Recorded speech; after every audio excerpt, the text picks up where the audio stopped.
believe that the government we have is legitimate and that we are responsible for the debts that our government incurs. We're going to see how that's not entirely so. Now, in order to do that, we're going to have to take down some of these lies, which means that we're going to have to correct 500 years of history from 1494 to 2014, and 520 years. 7 points we're going to cover. The first point, Christopher Columbus was not an explorer. There were no such people as Arawak Indians, certainly not here.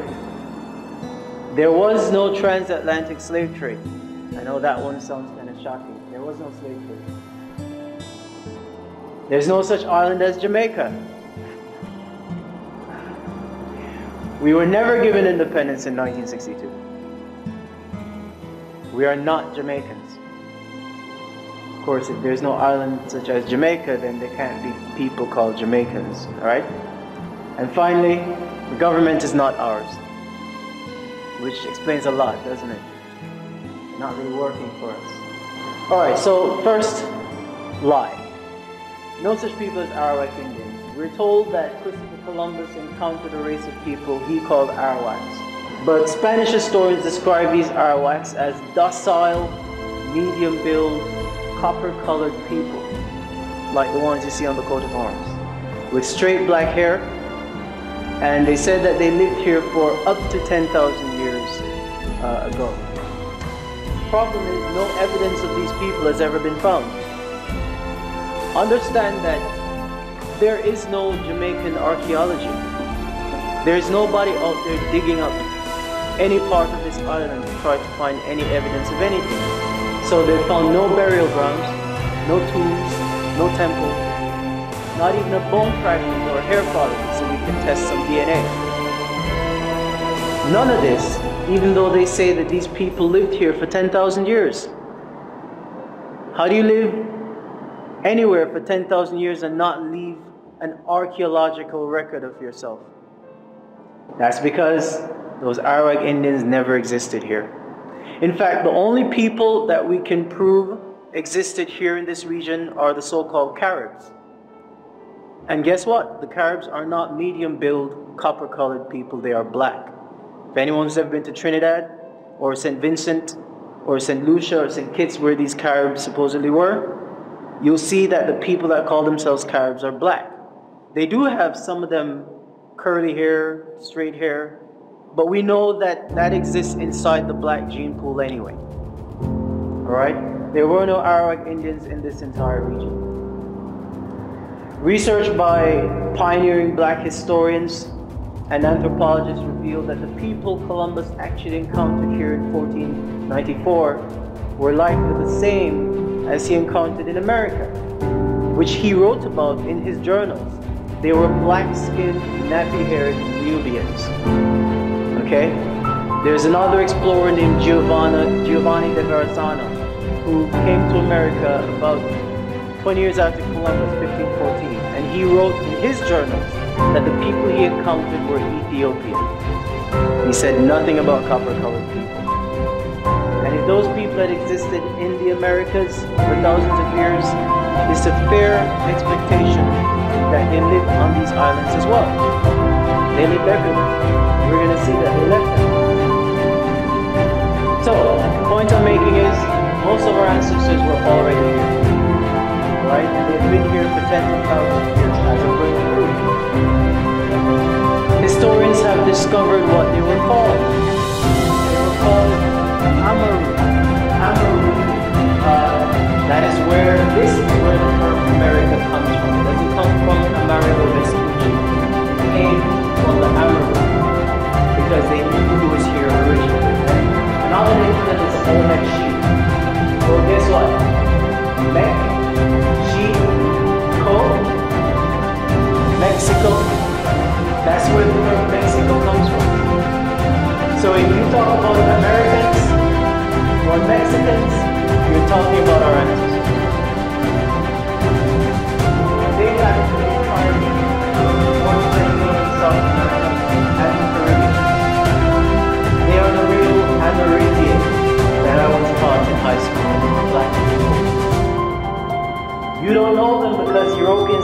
other names. Just like they made up the name Arawak from the Arawak, they made up all these other names to keep you from realizing that everything in the Americas is you. Every artifact they find is you. Every monument they find, you built. But instead they tell you it's Maya, and Inca, and Aztec, and Toltec, and Taino, and Carib, and Arawak. These are all names they made up. Understand that. Alright. And of course, they told you that this is what the Arawak looked like. Or the Amerindians. Right? Anyone ever seen it in Jamaica, something like this? You know why? They never existed here. They want you to think that that's what the Arawak looks like, because they don't want you to know that this is what they do. These are the original Maori times. These are the original Olmec sheep. These are our ancestors. These are called the Olmec colossi. Colossi and colossi. These are massive stone carved white. I mean, this guy is pretty white, bro. This is a white dude, right? No? Okay, well, these are black people. One solid piece of basalt rock. Basalt is the second hardest rock on Earth. First hardest is granite, which is what the pyramids are made out of. And they've dated these at these heads, and they estimate that they're somewhere between 16,000 to 20,000 years old. Stop and think about that, beloveds. 20,000 years ago, a race of black people excavated massive granite rocks out of the mountains, basalt rocks, and then etched themselves into these rocks. What kind of technology would they have had to be able to do this 20,000 years ago? Because it wouldn't have been a copper chisel. Alright? And I like this slide. Just a comparison. Here's a white dude, and here's a white dude. Right? So we were certain that the Olmec were white. Okay. These depictions weren't just depictions of ourselves. Because if you think about it, I'm not sure why it would be necessary to carve yourself into stone like that. These were actually depictions of our gods. But that's a powerful statement, isn't it? That the depictions of the gods look just like the people. You see what I'm saying? Okay? Historically, every ancient culture always depicted their gods to look like themselves. There's a reason it says in the book that the Creator created man in His image. That means your God must have looked like you. And since there's 5 billion black people on the planet, I would like to believe that a black God created me. I'm just saying. So those are the Olmec colossi, and as I said, they're depictions of the black gods. And the people were the builders of civilizations. They were not primitive. Primitive people couldn't do that. And like our Kemetic ancestors from Egypt, our Olmec ancestors engineered entire city complexes. Thousands of years before Europeans crawled out of their caves. Historians have nicknamed the Olmec the mound builders. They call them mound builders because they built these megalithic structures all over the Americas. This is the Pyramid of the Moon. It is in a place called Teotihuacan in Mexico. This pyramid is the second largest, well, it was the second largest pyramid by volume on the planet. It's now the third largest. And I don't know if you can get an appreciation of the scale of this, but I like this picture because see these tiny dots, that's people. Just to show you how massive this thing is. And unlike the pyramids of Egypt, the pyramids built by the Olmecs were meant for you to mount. They were meant for you to climb them and go up there and behold the greatness of your ancestors. This was built by black people. The same stone heads I just showed you white archaeologists have confirmed that they were also the builders of these pyramids. This pyramid is 20,000 years old. And it is built from granite. And it is still standing, unlike the World Trade Center. This used to be the biggest pyramid on the planet by volume. It's called the Pyramid of the Sun. It's on the same complex. This was built by black people. It is massive.